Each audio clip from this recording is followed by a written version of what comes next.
सुखदेव जी महाराज गंगा के पावन किनारे विराजमान हैं, जिनकी मंगलमयी वाणी से राजा परीक्षित, जिनको श्राप लगा है, आज के 7वें दिन उन्हें तक्षक नाग डसेगा और उनकी मृत्यु हो जाएगी।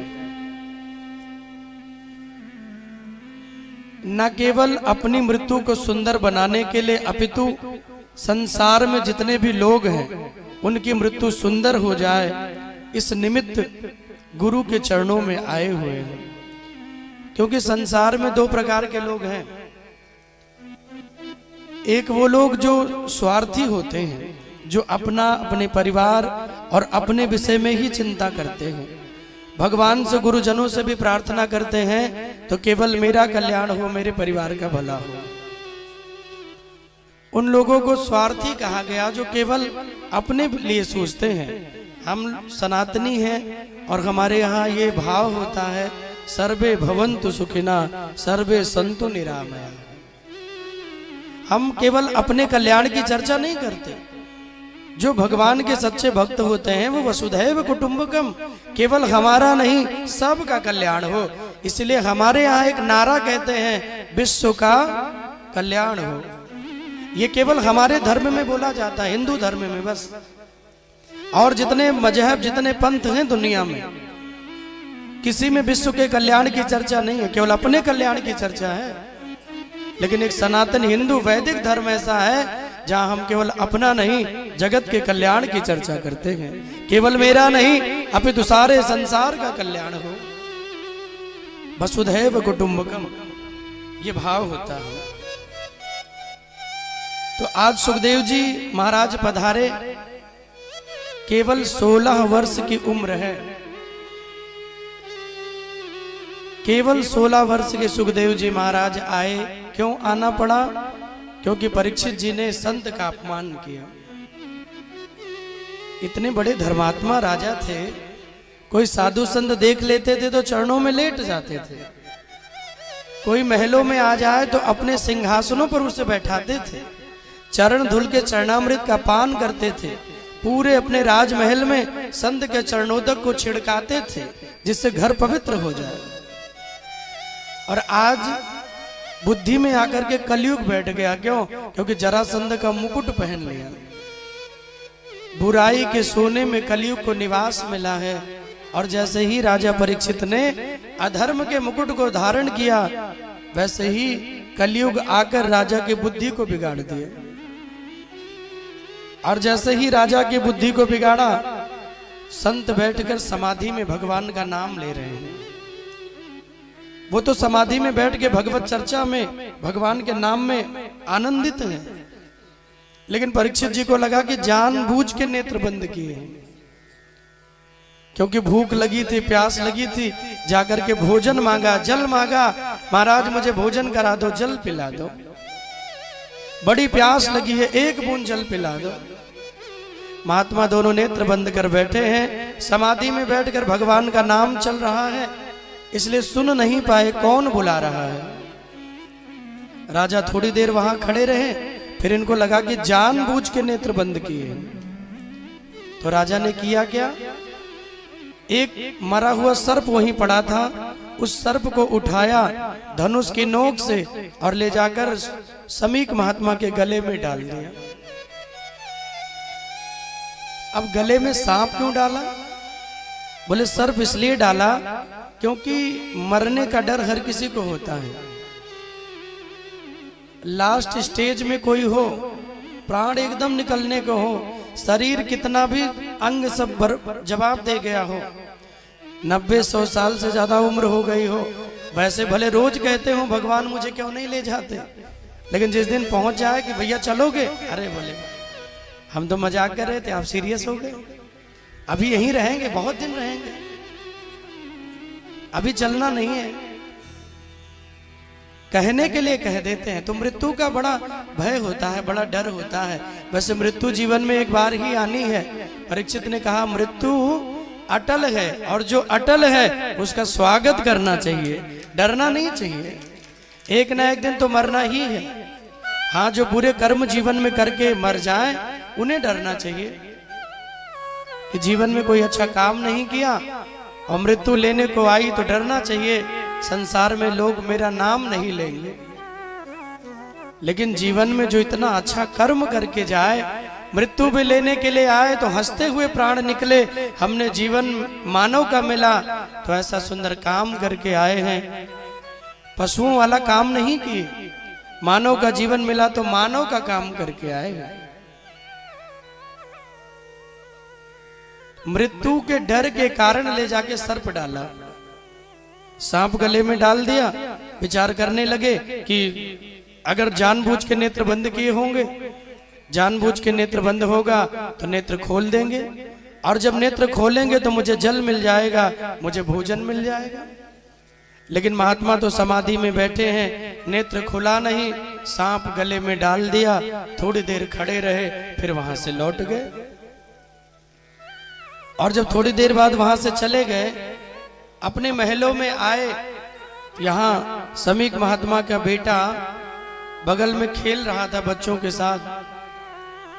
मित्रों ने जाकर के कहा कि कोई राजा आए और तुम्हारे पिता का अपमान करके गए। दौड़ा दौड़ा आया, पिता के हृदय से लग गया, गले में सांप था, उठा करके दूर फेंक दिया। पिता ने कहा, बेटा क्या हो गया, आज इतनी चिंता में क्यों हो?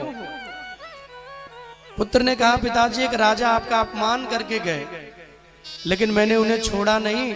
कौशिकी नदी का जल लेकर और ऐसे राजा को श्राप दे दिया, आज के 7वें दिन उन्हें तक्षक नाग डसेगा और सर्प के काटने से उनकी मृत्यु हो जाएगी।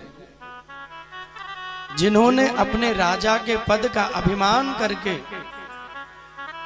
और मेरे पिता के अपमान को किया, मेरे पिता के गले में मरा हुआ सर्प डाल दिया। समीक महात्मा ने कहा, बेटा तुम्हें श्राप नहीं देना था, क्योंकि मारना जीवन देना ये भगवान के हाथ में है। माना कि उन्होंने मेरा अपमान किया, लेकिन संत का जीवन ही है, कोई सम्मान करे तो भी प्रसन्न होते हैं, कोई अपमान करे तो भी प्रसन्न रहते हैं। नेत्र दोनों बंद किया, देखने लगे श्राप किसको मिला है। और जब आंखें बंद हुई, परीक्षित जैसे धर्मात्मा की सूरत नजर आई, समीक महात्मा ने तुरंत अपने शिष्यों को बुलाया और परीक्षित के महलों में भेज दिया। बोले जाओ ऐसे धर्मात्मा राजा को बता के आओ, उनके जीवन में केवल 7 ही दिन बचे, 8वां मिलने वाला नहीं है। 7 ही दिन, कल भी मैंने कहा था, हर किसी के पास है। सोमवार से लेकर रविवार, यही 7 दिन में एक दिन सबको जाना है। तो परीक्षित जी को भी 7 दिन मिला। संत महात्मा आए, परीक्षित ने बहुत सुंदर प्रणाम किया और उन्होंने कहा कि राजन, आपकी मृत्यु 7वें दिन होने वाली है। अपने मृत्यु को सुंदर बनाने के लिए जो उपाय आप कर पाओ वो कर लो, क्योंकि 8वां दिन आपको मिलने वाला नहीं है। सब रोने लगे, सबके नेत्र भर गए। पत्नी रो रही है, बच्चे रो रहे हैं, प्रजा भी रो रही है। ऐसा धर्मात्मा राजा फिर कहां मिलेगा? लेकिन परीक्षित जी को हंसी आ गई, तो सबने पूछा कि महाराज आप मरने वाले हो और आप हंस रहे हो, ऐसा क्यों? परीक्षित ने कहा, देखो मेरे प्रभु ने कितनी कृपा की है। मां के गर्भ में जब अश्वत्थामा के बाण ने मुझे मृत्यु दे दिया, मैं मर गया था, तब भी भगवान नारायण रूप में आए और मां के गर्भ में मेरे प्राणों की रक्षा करके गए। राधे राधे बोलना पड़ेगा, जोर से बोलना पड़ेगा, दोनों हाथ उठा के बोले, मां के गर्भ में भगवान नारायण के रूप में आए और मेरे प्राण बचा के चले गए। और आज जब मुझे श्राप लगा तो भगवान ने 7 दिन मुझे दिया। 7 दिन तो मेरे लिए बहुत है। किसी की दुनिया में मृत्यु होनी हो, 7 सेकंड का भी पता नहीं चलता। 7 दिन तो मेरे लिए बहुत है। और उसी समय सब कुछ त्याग करके और निकल पड़े जंगलों की ओर। गंगा मैया के चरणों में जाके प्रणाम किया, गंगा माँ में स्नान किया, गंगा मैया में आचमन किया और एक आसन लगा के बैठ गए। कोई ऐसा गुरु मिल जाए, कोई ऐसा संत मिल जाए जो मेरे मन को भगवान से जोड़ दे। और ये विचार ही किया था कि उसी समय भगवान ही सुखदेव मुनि का वेश बना के प्रकट हो रहे थे कि तत्र भवद भगवान व्यास पुत्रो यदीक्षया गामटनोनपेक्षा अलक्ष्य लिंगो निजलाभ तुष्टो वितस्य बालैरवधूत वेश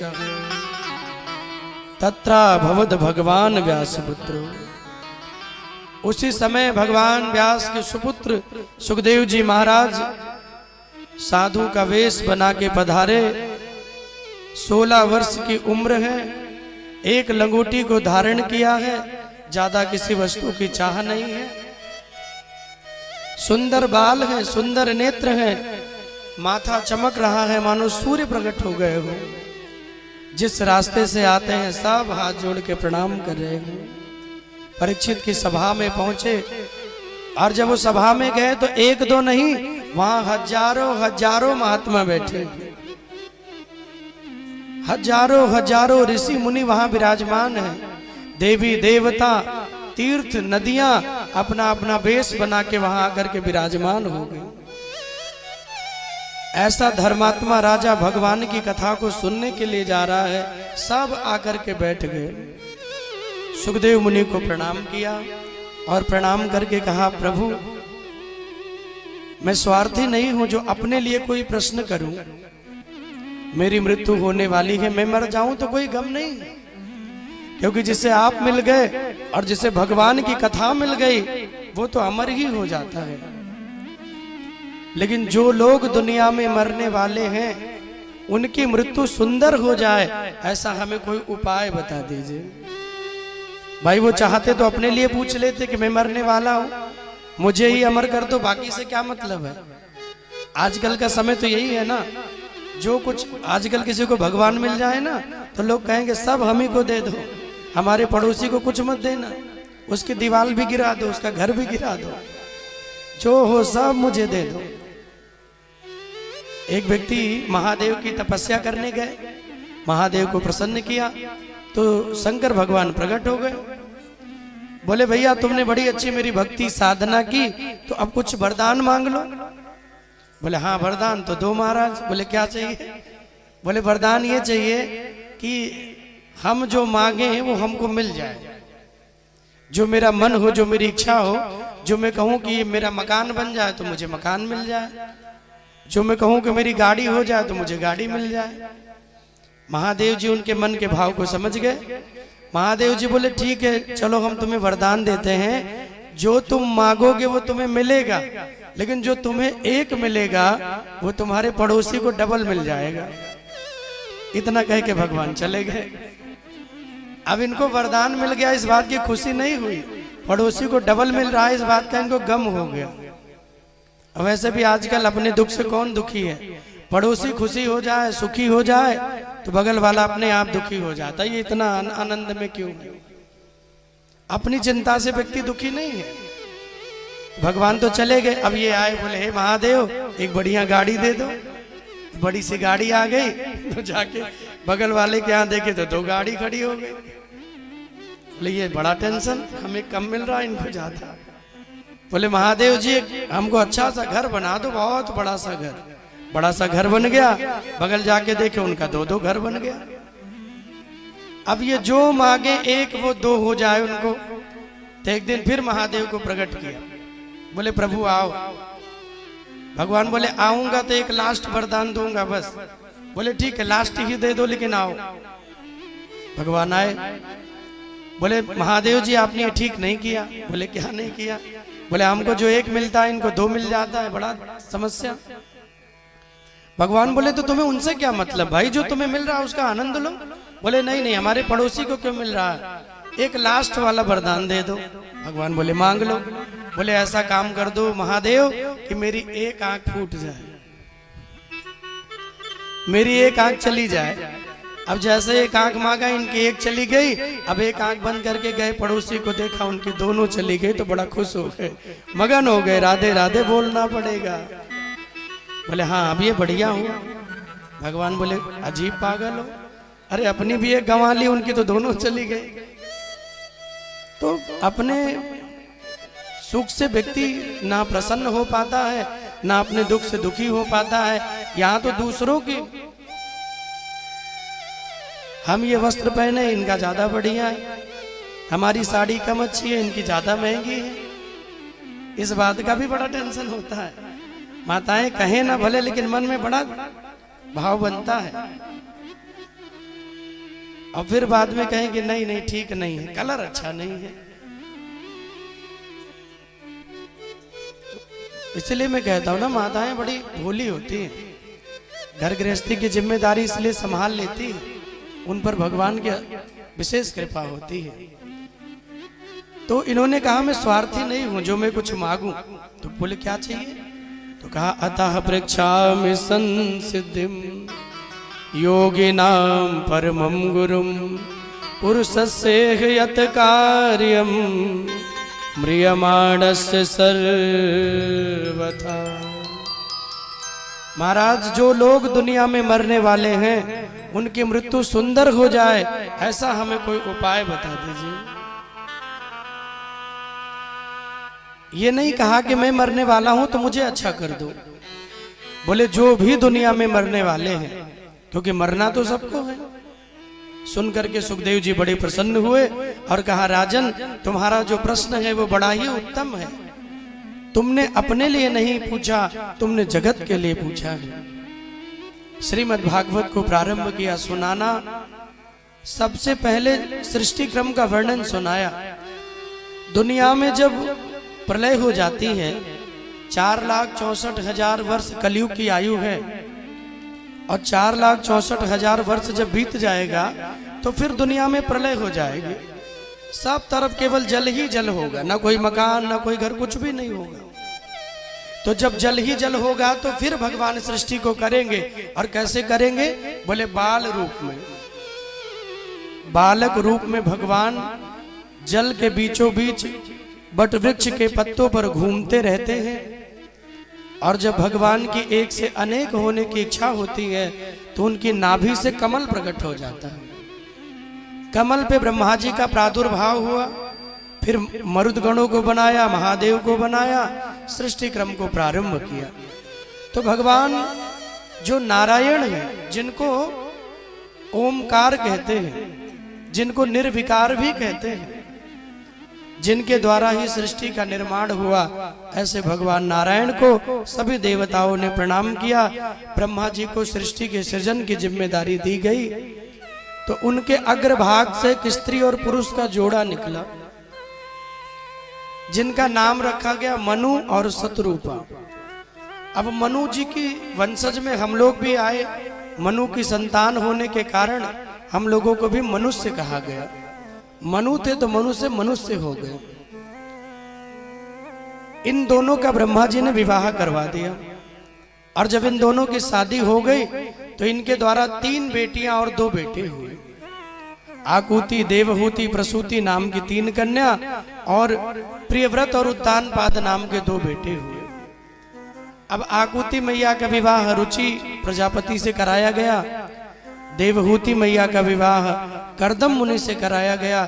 और इनके यहाँ 9 कन्याओं का जन्म हुआ। ये 9 कन्याएं कोई और नहीं, नवधा भक्ति बनकर के आई। श्रवणम कीर्तनम विष्णु, स्मरणम पाद सेवनम, अर्चनम वंदनम दास्यम, सख्यम आत्मनिवेदनम। ये 9 प्रकार की भक्ति बन के आई। और जिनके जीवन में भी भगवान के 9 प्रकार की भक्ति आती है, उनके यहाँ 10वें पुत्र के रूप में भगवान प्रकट हो जाते हैं। तो 24 अवतारों में एक अवतार भगवान कपिल देव बन के आए। बोले कपिल देव भगवान की जय हो। तो कपिल देव के रूप में भगवान आए।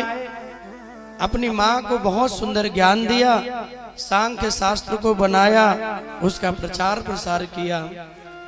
तो देवहूति मैया का ये जीवन रहा। अंत में प्रसूति मैया, जिनका विवाह दक्ष के साथ किया गया और जिनकी बेटी माता सती जी बनकर के आई।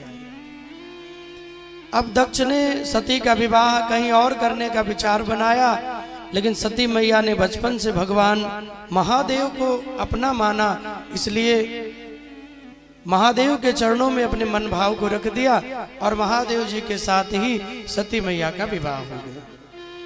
विवाह करके जब सती जी और महादेव कैलाश पे आए तो देखो भगवान जीवन में बड़ी अच्छी शिक्षा देते हैं। आजकल विवाह हो जाए तो लोग सबसे पहले विदेश भाग जाते हैं, शादी हुई नहीं कि तुरंत टिकट करा लेते हैं, विदेश भाग जाते हैं, वहां घूम के आते हैं। विदेश जाओ कहीं भी जाओ, लेकिन विवाह हो तो एक नया जीवन प्रारंभ होता है। मानो महादेव जी कह रहे हैं भैया शादी के बाद एक बार पहले भगवान के धाम जाओ, प्रणाम करो, उसके बाद जहां जाना वहां जाओ। पहले एक बार मंदिर जाओ, प्रणाम करो, वृंदावन आइए, अयोध्या दर्शन करिए, बनारस में आइए, स्वयं भगवान महादेव वहां विराजमान है, बड़े सुंदर आज दर्शन होते हैं उनके। काशी में जाइए, मथुरा जाइए, हरिद्वार जाइए, हरिद्वार में कितने कितने स्थान घूमने के लिए हैं। जीवन का प्रारंभ भगवान से होना चाहिए। यानी कि शादी हुआ तो पहले मदिरा पी ले, नशा कर ले, पार्टी कर ले, पहले ही जीवन को बर्बाद लोग कर लेते हैं। भगवान ने कहा, सती और पार्वती भोलेनाथ दोनों आए और तुरंत सती मैया ने कहा, प्रभु मुझे राम चरित्र सुनने की इच्छा है। अभी एक जजमान थे हमारे, उनके बेटे का विवाह हुआ तो उनकी नई नई बहू घर में आई तो बहू और बेटे के विवाह में भागवत उन्होंने करवाई। कितनी अच्छी बात है। बेटा और बहू घर में आए तो संकल्प बन गया मन में और श्रीमद् भागवत को करवाया। तो भागवत कराना जरूरी ये नहीं कि चारों धाम के बाद तो किया ही जाता है, भागवत को आप कभी भी कर सकते हैं। आपका मन भाव जब बन जाए तो भागवत का संकल्प ले लीजिए और भागवत को सुन सकते हैं। ऐसा नहीं कि जो चारों धाम जाए वही सुनेगा, उसको तो सुनना ही है, लेकिन जिनका भी मन भाव बने वो सुन सकते हैं। कई ऐसे जजमान हैं जिनके हर साल कथा होती है। बिहार में हमारे मुखिया जी, जिनके यहाँ 5 सालों से हम ही लोग कह रहे हैं, उससे पूर्व में भी 3 सालों से कथा हो रही थी। तो भागवत तो कभी भी करा सकते हैं जब मन हो, भगवान के चरित्र को सुनने के लिए। जब मन बन जाए, जब मन में प्रेम आ जाए तो कथा सुन ले।